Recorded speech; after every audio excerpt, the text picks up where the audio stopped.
mulai. Assalamualaikum warahmatullahi wabarakatuh.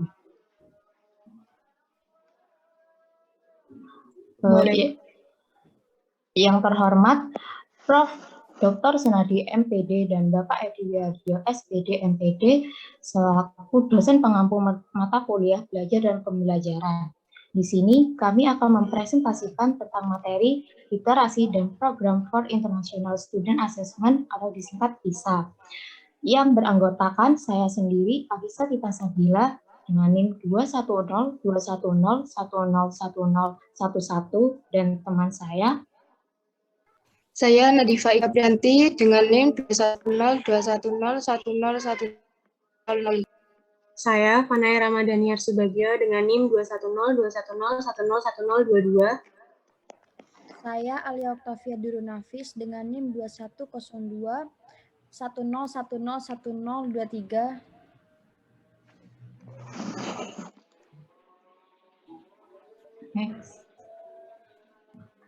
Pengertian PISA, Program Penilai Pelajar Internasional, Program for International Student Assessment, disingkat PISA, adalah penilaian tingkat dunia yang diselenggarakan 3 tahunan untuk menguji performa akademis anak-anak sekolah yang berusia 15 tahun dan penyelenggaraannya dilaksanakan oleh Organisasi untuk Kerjasama dan Pengembangan Ekonomi atau OECD. PISA dirancang dengan maksud untuk mengumpulkan informasi terkait literasi siswa dalam 3 domain utama, yakni membaca, matematika, dan sains. Selain itu, asesmen reguler 3 tahunan ini juga dapat memberi informasi tentang faktor-faktor yang mempengaruhi perkembangan kemampuan dan sikap siswa dan juga bagaimana faktor-faktor tersebut terintegrasi sehingga mempengaruhi perkembangan kebijakan suatu negara. OECD 2010, Johar 2012. Next. Selanjutnya, konten dalam PISA. 1. Perubahan dan hubungan atau change and relationship. Konten ini berhubungan dengan aljabar dan fungsi, seperti persamaan dan pertidaksamaan aljabar, ekspresi aljabar, serta menerjemahkan baik pada representasi simbolis dan grafis dari hubungan matematika. 2. Bilangan atau kuantiti. Konten bilangan adalah kemampuan bernalar secara kuantitatif, meliputi paham akan perhitungan matematika, perkiraan, operasi, dan mental aritmatika.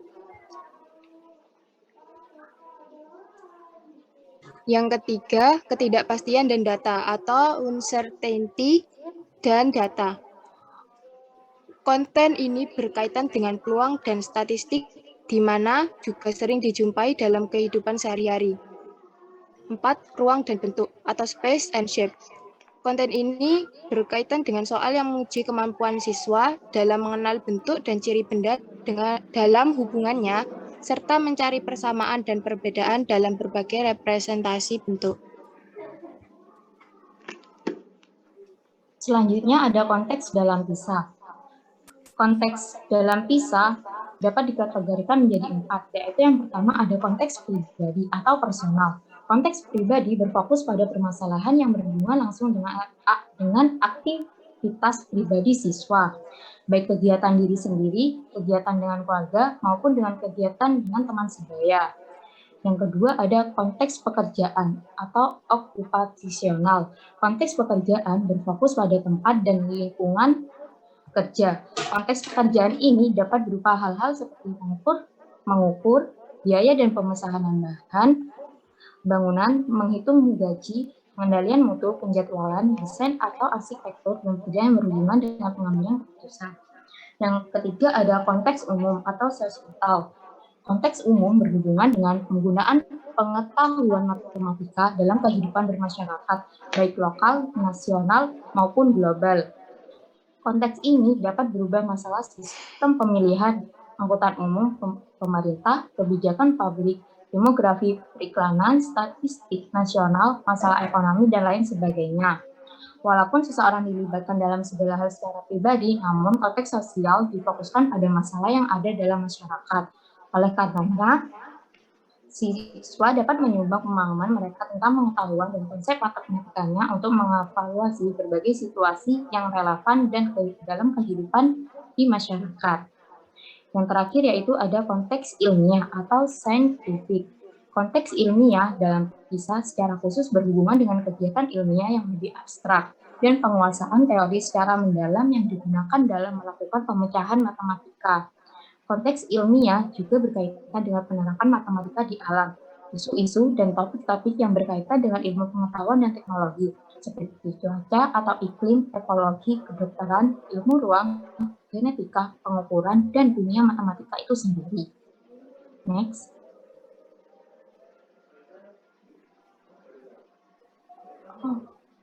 Kemudian ada kemampuan dasar matematika menurut PISA, yaitu ada literasi matematis, terdiri dari dua kata, yaitu literasi dan matematika.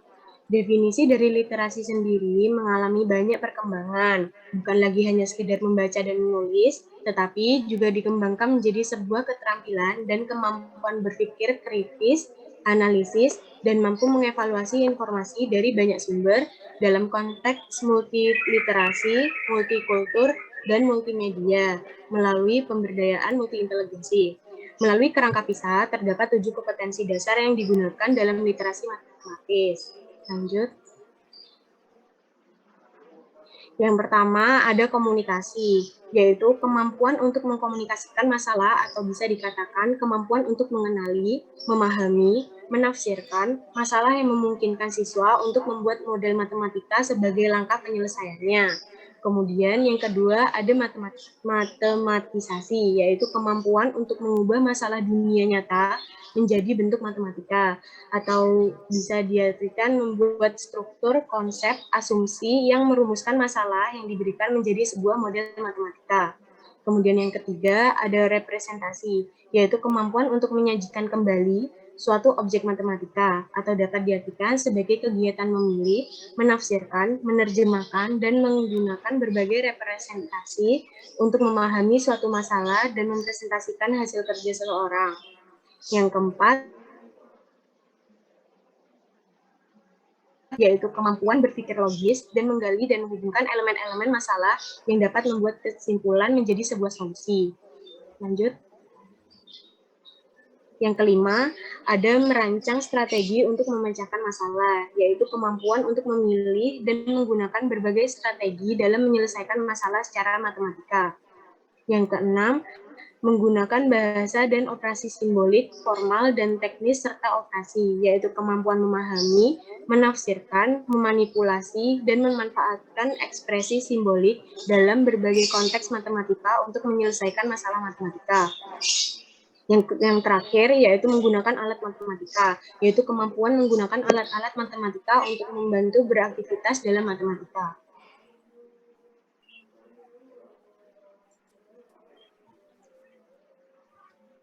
Selanjutnya, level soal PISA.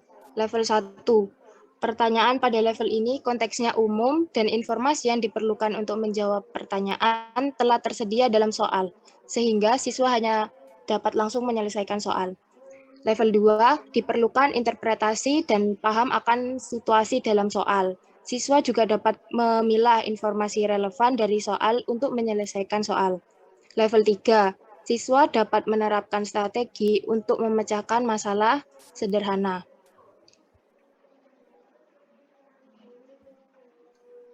Level 4, siswa dapat mengerjakan model soal yang konkret tetapi kompleks serta menghubungkan dengan situasi yang nyata. Level 5, pada level ini siswa menduga-duga dan paham kendala yang dihadapi. Situasi yang dihadapi dalam soal juga kompleks. Pada level ini siswa dapat menilai strategi yang tepat untuk memecahkan masalah yang rumit. Dan yang terakhir, level 6, siswa mampu melakukan konseptualisasi menggunakan informasi pada model dan dapat menelaah situasi kompleks. Selain itu, siswa juga mampu menghubungkan sumber lain dalam menjawab soal.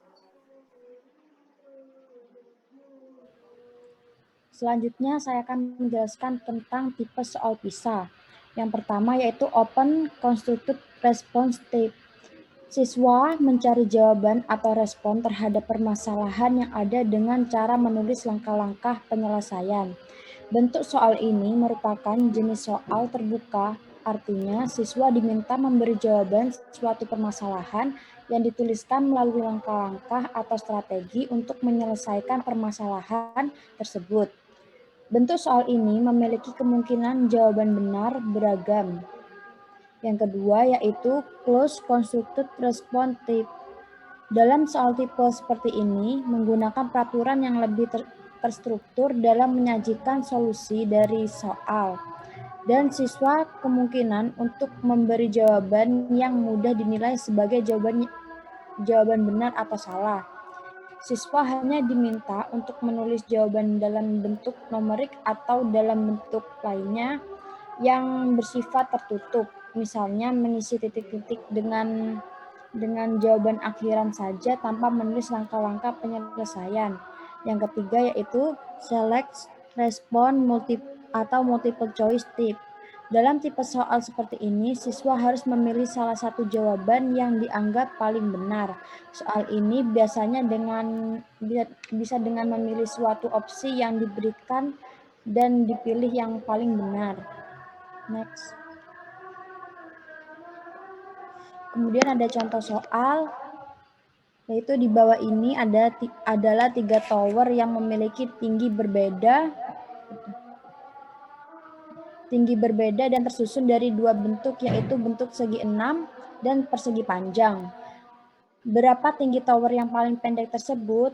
Kita misalkan bahwa tower yang bentuknya persegi panjang itu X, dan yang berbentuk segi 6 itu Y, yaitu ditulis 3X plus 3Y sama dengan 21. 3 kali 2 tambah 3Y sama dengan 21. 2 itu dapat dari ini, 21. Yang ini kan tingginya 21. Terus yang selanjutnya ini 19. 21 dikurangi 19 itu hasilnya 2. Di sini ini kehilangan 1 persegi panjang. Selanjutnya yaitu 6 plus 3Y sama dengan 21. 3Y sama dengan 15, Y sama dengan 5 cm. Maka tinggi tower yang terpendek tersebut adalah 2X plus Y sama dengan 2. Itu 2 ditambah 5 sama dengan 4 tambah 5 sama dengan 9 meter.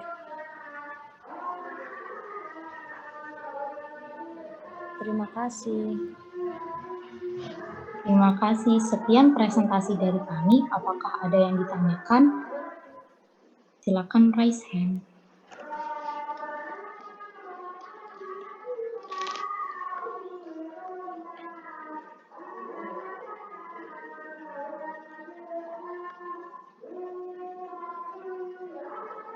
Baik, Puji. Silahkan Puji.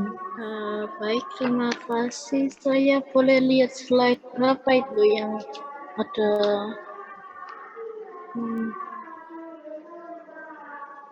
Tadi 3.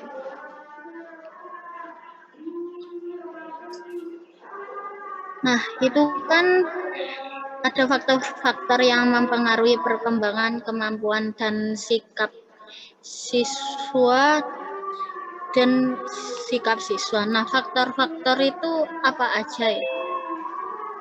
Terima kasih. Baik, izin menjawab ya. Faktor-faktor yang mempengaruhi perkembangan kemampuan dan sikap siswa itu ada dua faktor, yaitu faktor internal dan faktor eksternal. Nah, faktor internalnya ini ada kecerdasan siswa, bakat, terus ada bakat khusus, terus ada keterkaitan kecerdasan bakat dengan prestasi. Nah, kalau faktor eksternal ini ada kesehatan dan nutrisi, ada dari peran keluarga, dan dari faktor lingkungannya. Gitu. Apakah bisa dipahami? Baik, terima kasih. Bisa dipahami. Baik. Selanjutnya Andin, silahkan Andin. Baik, terima kasih atas kesempatannya. Boleh tolong ditampilkan untuk slide konteks dalam PISA?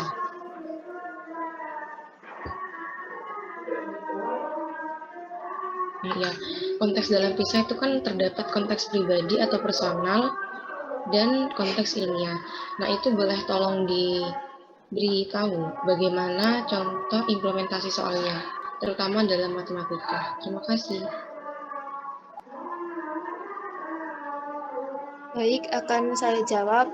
Untuk yang konteks pribadi, contoh soalnya tuh kayak gini. Seorang tukang pizza menyajikan 2 buah pizza yang berbentuk bundar dengan ketebalan yang sama namun dengan ukuran yang berbeda. Pizza yang lebih kecil berdiameter 30 cm dengan harga 30 Z. Sedangkan pizza besar berdiameter 40 cm dengan harga 40 Z. Pizza mana yang sebaiknya dipilih? Jelaskan alasanmu.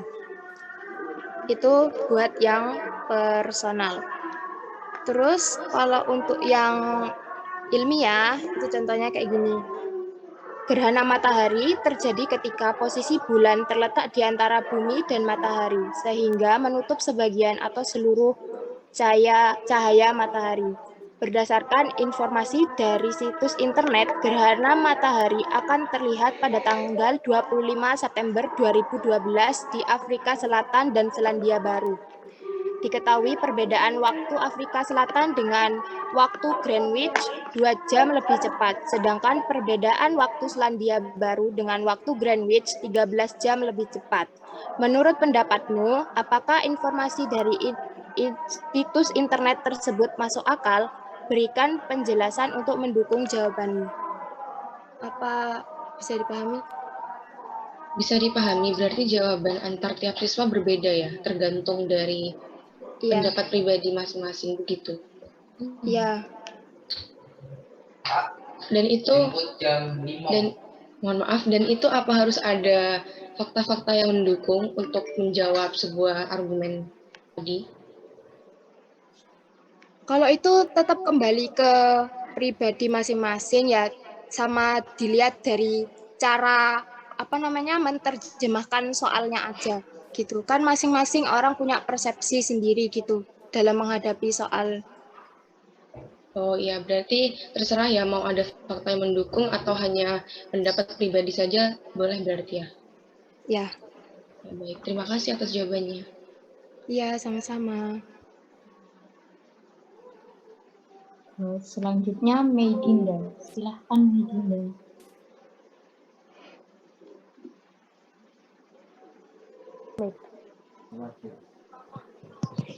Izin bertanya yang tentang tipe soal, kayak tipe soal PISA. Itu di tipe soal PISA itu kan ada ada 3 jenis. Cuman mau tanya yang open constructed sama close constructed. Nah, perbedaan yang lebih spesifik dari 2 tipe soal itu seperti apa? Karena kayaknya kalau dipahami itu 2 tipe soal itu cara penyelesaiannya itu sama-sama menggunakan cara yang terstruktur atau pakai langkah-langkah gitu. Kalau bisa dikasih contoh soalnya. Terima kasih. Baik, saya akan menjawab. Open constructed dan close constructed itu yaitu open constructed memiliki langkah-langkah penyelesaian dan memiliki kemungkinan jawaban benar beragam, sedangkan close constructed itu memiliki jawaban yang langsung menuliskan angka atau bentuk yang lain dan hanya memiliki satu penyelesaian. Sama kayak kalau misalnya open constructed itu kayak uraian atau kayak ada langkah-langkahnya gitu. Tapi kalau misalnya yang close constructed itu kayak langsung isian, langsung jawaban akhirnya gitu. Jelas gitu, iya. Ya, kayak gitu. Ya, kayak gitu. Kalau yang open itu runtut gitu. Oh, kalau yang open itu berarti langkah-langkah dari awal sampai akhir gitu dijelaskan ya Kak biasanya gitu, diketahui, ditanya, dijawab gitu. Ya. Kalau yang close itu langsung jawaban. Oke, bisa dipahami. Makasih. Ya, sama-sama. Selanjutnya Adila. Silahkan Adila. Baik, terima kasih atas kesempatannya. Saya izin bertanya. Kan di dalam PPT ini tidak dipaparkan ya mengenai data skor PISA Indonesia beberapa tahun terakhir. Bisa ditunjukkan bukti datanya?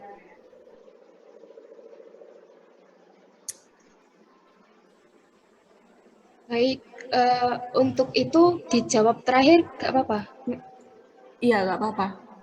Iya, soalnya mau nyari dulu. Ya, bisa dilanjut. Selanjutnya Ega Ayu. Silahkan Ega. Terima kasih atas kesempatannya. Baik, saya izin bertanya. Dari materi yang telah disampaikan oleh penyaji, kita ketahui di dalam PISA itu terdapat literasi matematis dan sebagainya. Menurut penyaji, apakah hal tersebut telah memenuhi realita yang ada di Indonesia? Misalnya tadi, literasi matematis itu kemampuan berpikir kritis dan sebuah keterampilan. Nah, literasi sendiri di Indonesia kan juga masih rendah. Apakah hal tersebut juga berlaku pada literasi matematis?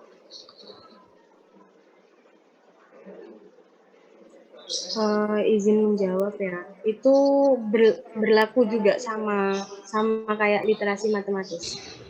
Terus tadi apa aja ya pertanyaannya?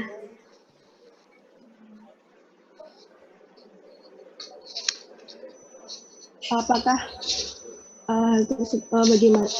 Apakah tersebut bisa memenuhi realita yang ada di Indonesia yang literasi itu juga masih rendah itu? Kalau itu iya, saya di Indonesia juga memang belum memenuhi semuanya itu. Terus di Indonesia sendiri kan tingkat literasinya kan masih rendah. Jadi di sini juga harus dikembangkan ulang seperti itu. Mungkin ada tambahan dari teman-teman.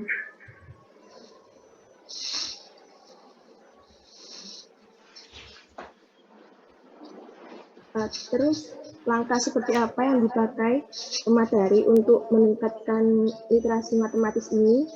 Kan kita itu metodenya sebagai mahasiswa yang agent of change. Gitu.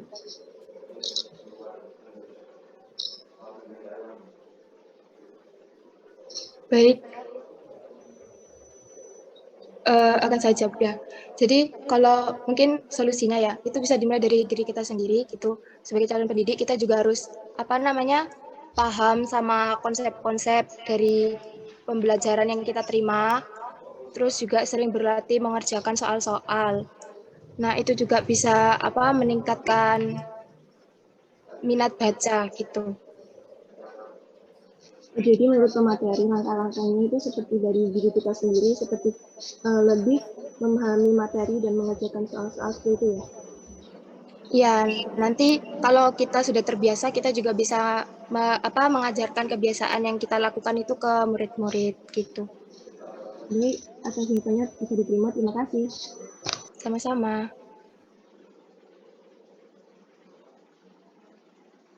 Selanjutnya Aulia. Silahkan Aulia. Baik, terima kasih.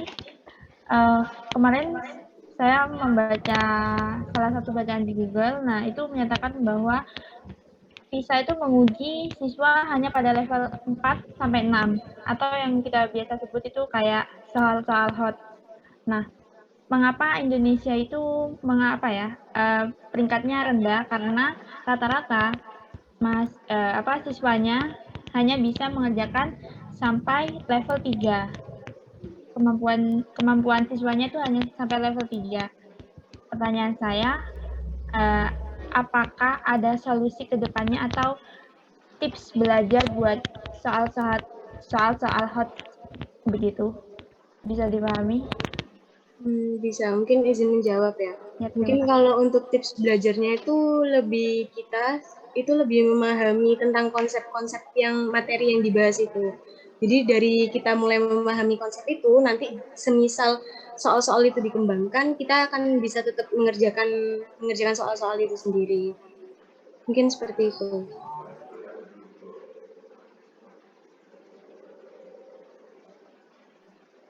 Jadi pada intinya kita harus bisa memahami konsepnya terlebih dahulu, nanti seiring berjalannya waktu dan juga banyaknya latihan, soal hot bisa ya dikerjakan ya.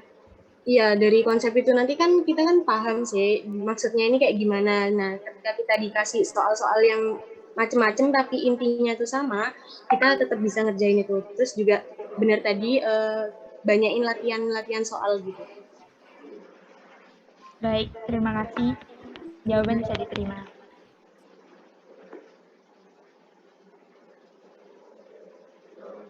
Selanjutnya Fajri, silahkan Fajri.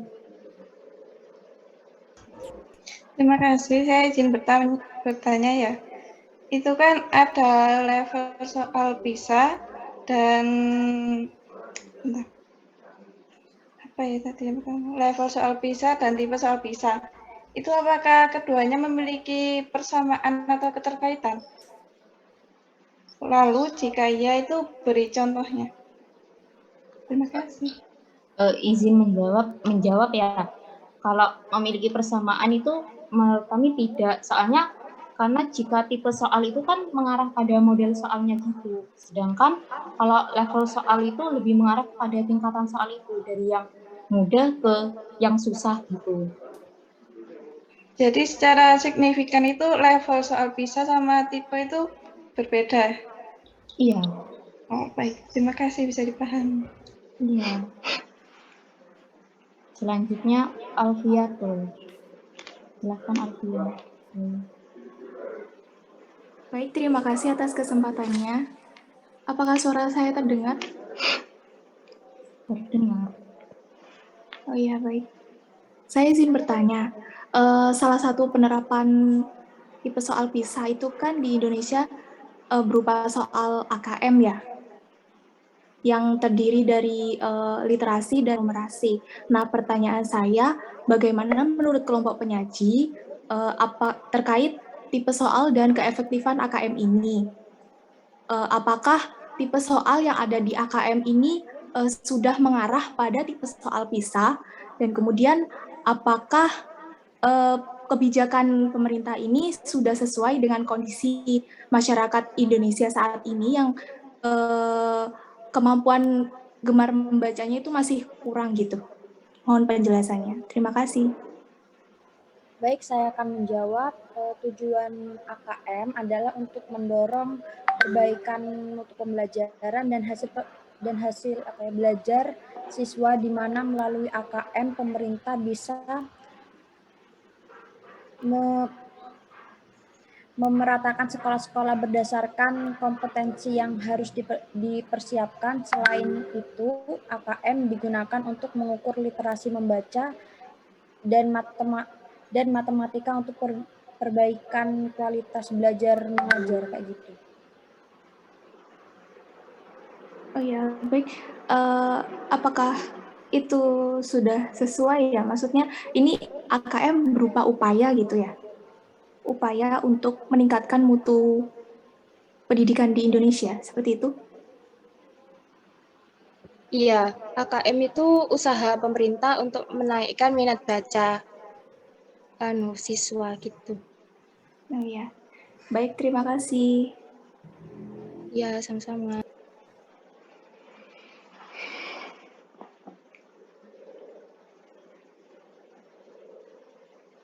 Selanjutnya Afni. Baik, terima kasih atas kesempatannya. Sebelumnya, boleh minta tunjukkan slide yang level-level soal PISA.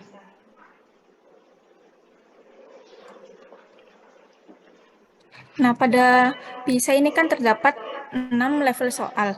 Boleh berikan contoh soal matematika yang kemudian dijawab, maksudnya penyelesaiannya itu menggunakan level-level PISA ini.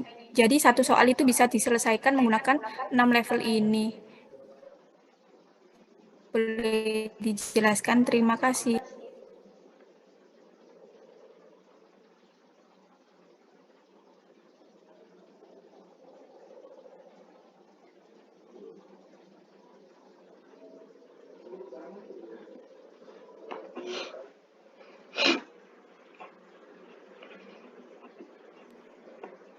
Nadifa, tolong tunjukkan slide contoh soal.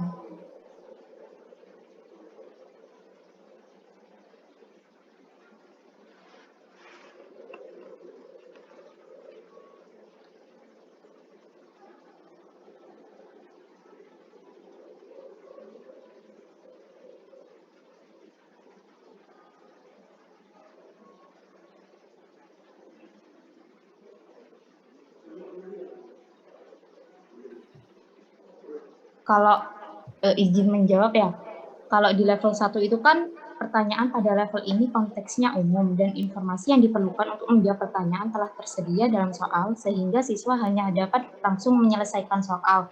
Jadi contoh di soal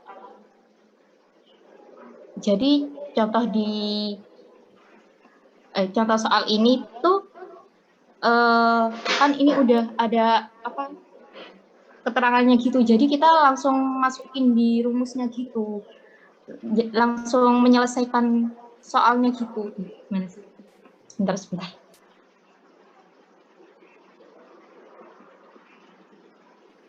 Itu apakah dalam, misalkan ada suatu soal, kemudian diselesaikan berdasarkan urutan level-level PISA tadi, itu apakah bisa? Atau hanya kayak satu soal itu hanya bisa menggunakan satu level aja gitu? Gimana? Iya, itu bisa pakai beberapa level gitu. Jawabnya. Ya, Jadi boleh. kalau untuk soal ini ya, kalau soal ini keseluruhan, ini itu level 4. Kalau ini keseluruhan. Nah, kalau yang kayak ini masukkan 21, karena ini kan udah ada 21. Jadi itu termasuk level 1. Kayak gitu. Nah, terus untuk ini memisalkan pakai X sama Y, ini udah di level 2. Ya. Kemudian untuk level 3-nya? Untuk level 3-nya ini selanjutnya ini dimasukkan 2, terus menjalankan ini. Itu di level 3. Oh, jadi yang level 1 itu kita sudah diketahui di soal. Kemudian untuk yang level 2 kita bisa memisalkan dari soal tadi. Kemudian untuk yang level 3 kita bisa mensubstitusi dari yang permisalan di level 2 dimasukkan ke dalam ini yang soalnya. Kemudian untuk yang level 4 kita tinggal menghitung hasilnya gitu. Iya. Ya, baik, bisa difahami. Terima kasih. Iya, sama-sama. Ada pertanyaan? Untuk pertanyaannya Adila belum, Bapak. Ini saya Bentar, saya ngomentari yang soalnya mumpung ditampilkan ya. Iya. Coba diamati bareng-bareng ya. Soalnya seperti ini, kemudian penyelesaiannya seperti ini ya. Saya boleh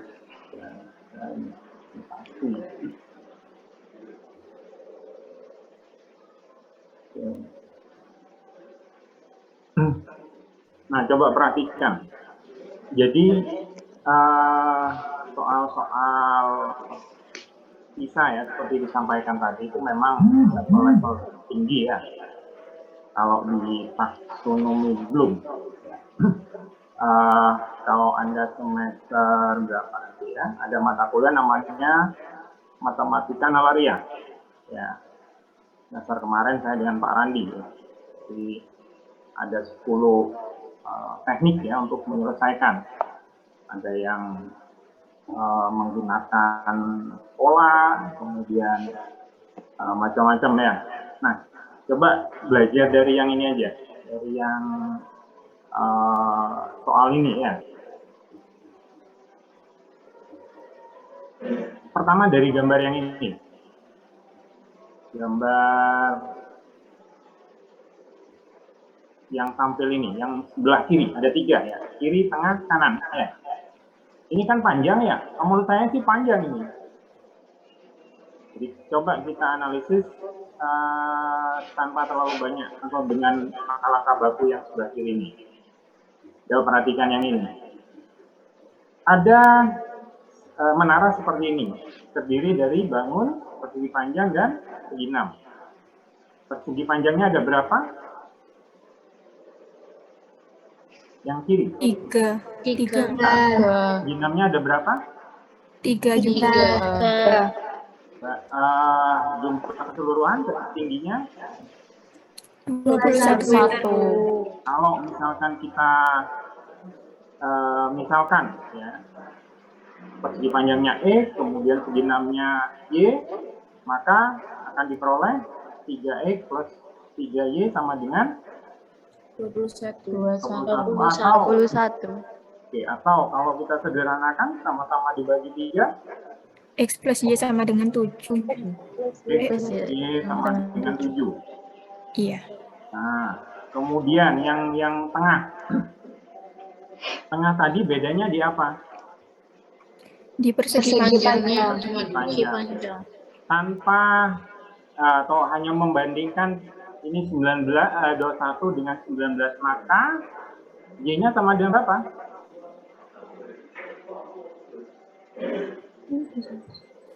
3. Selisihnya. Tadi di sini juga X-nya ya. Tadi yang dimisalkan kan X-nya ya. Persegi panjangnya berapa?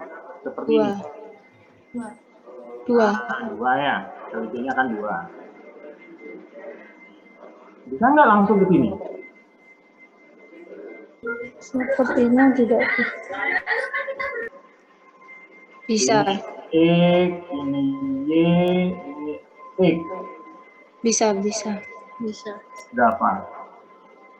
Tingginya. Hanya itu 2X plus 3Y sama dengan 19 gitu, Pak. 9. Ya, jawabannya berapa ini? 9. Lebih cepat atau gimana? Lebih cepat. Lebih cepat ya. Jadi menyelesaikan soal seperti ini ya, ada pertanyaan, bisa nggak atau gimana sih caranya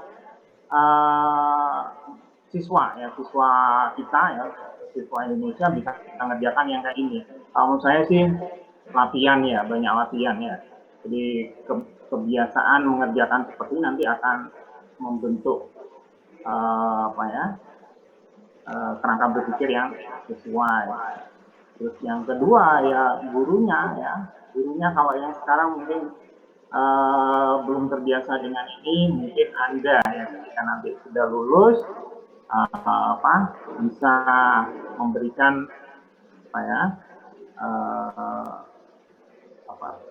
pola berpikir yang bisa untuk bisa menyelesaikan soal-soal seperti ini ya.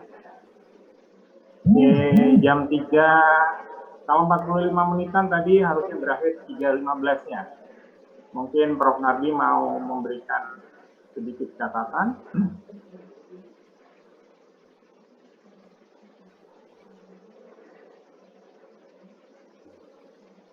Mungkin sedikit saya nambahkan terkait dengan literasi ya. Literasi matematik khususnya ya, itu ditandai oleh kompetensi apa? Jadi kompetensi utama. Tentunya di sana akan ada berpikir dan bernalar. Sehingga kalau misalnya ya kita ingin melatihkan satu literasi, pasti bagaimana ya anak-anak kita ajak berpikir dan bernalar. Bisa berpikir dan bernalar, di situ mesti akan ada satu permasalahan yang utama adalah sifatnya problem solving. Ya, pasti di situ, yaitu pemecahan masalah. Dan kalau sudah merupakan satu masalah, kemudian pemecahan masalah, dan di situ maka berangkatnya dari masalah. Jadi apa? Artinya bukan dari ya, soal yang rutin tidak. Ya. Nah, kemudian soal yang tidak rutin tadi yang berupa masalah, maka diangkat dari konteks-konteks seperti yang ditetapkan oleh PISA. Ya pasti dijamin di situ bentuknya adalah ya soal cerita yang berupa masalah. Kemudian dari situ kompetensi apa yang juga dibutuhkan? Yaitu adanya berargumen secara matematis. Ya. Artinya apa? Semuanya secara logis. Ya, jadi mungkin permasalahan tadi bisa untuk dikritisi sehingga jawabnya tidak harus benar, tetapi dasar bernalarnya yang harus benar, logikanya harus benar. Ya, kompetensi apa lagi yang dibutuhkan? Yaitu komunikasi matematis. Bagaimana ya siswa dalam belajar diajak mengomunikasikan secara apa? matematis dalam bentuk apa yang lebih simpel. Nah, misalnya seperti itu. Ya, kemudian juga dari masalah yang dari konteks-konteks tadi, maka harus bisa membuat pemodelannya. Dan mau nggak mau di situ juga bagaimana mengajukan permasalahan yang akhirnya dari suatu masalah tersebut ya dalam pemodelan ya, kemudian menyelesaikannya. Semuanya itu mesti akan memuat kompetensi berpikir, bernalar, argumentasi ada, mengomunikasikan ada. Yang tidak kalah pentingnya adalah harus memahami representasi dari ya, apa permasalahan dalam konteks real tadi. Itu bisa pemodelan, kalau sudah pemodelan itu representasi dari apa? Nah misalnya ya seperti itu. Satu contoh, mungkin Anda sudah belajar di SMP terkait dengan bentuk matematika. Ya, 2x ditambah 3. Itu kira-kira representasi dari apa? Nah itu diajak berpikir bernalar. X itu apa sih? Di situ dinyatakan variabel. Ya kan? Nah kemudian kok 2x ditambah 3 kira-kira itu representasi dari apa? Nah misalnya seperti itu. Ya, itu misalnya gini. Saya beli 2 box ya. 2 dus mangga. Nah karena saya beli 2 dus mangga ditambahi 3 buah mangga. Nah, yang seperti itulah memahami. Maka X itu apa sih? Itu representasi dari itu tadi 2 dus mangga ditambah 3 buah. Ya, berarti apa? X menyatakan apa kalau di situlah? Itu harus memahami dalam literasi matematis yang seperti itulah sehingga nanti ketika mengubah menjadi pemodelan matematis dia paham benar. Sebenarnya literasi itu adalah arahnya adalah ke sana. Maka dibutuhkan kompetensi utama tadi ya, berpikir dan bernalar, berargumentasi matematis, kemudian komunikasi matematis, pemodelan, dan kemudian memecahkan masalah dan tidak kalah pentingnya adalah representasi matematis. Oke, barangkali itu ya indikator yang ada pada literasi matematis. Konteks permasalahannya seperti yang di PISA tadi ya. Baik keluarga, dan apalagi, ya misalnya pekerjaan, apalagi, ya seperti itu. Oke, mungkin itu Pak Edi tambahan dari saya terkait sedikit tentang literasi. Oke, monggo. Baik, sudah pukul 3.16 ya, silakan kelompok kedua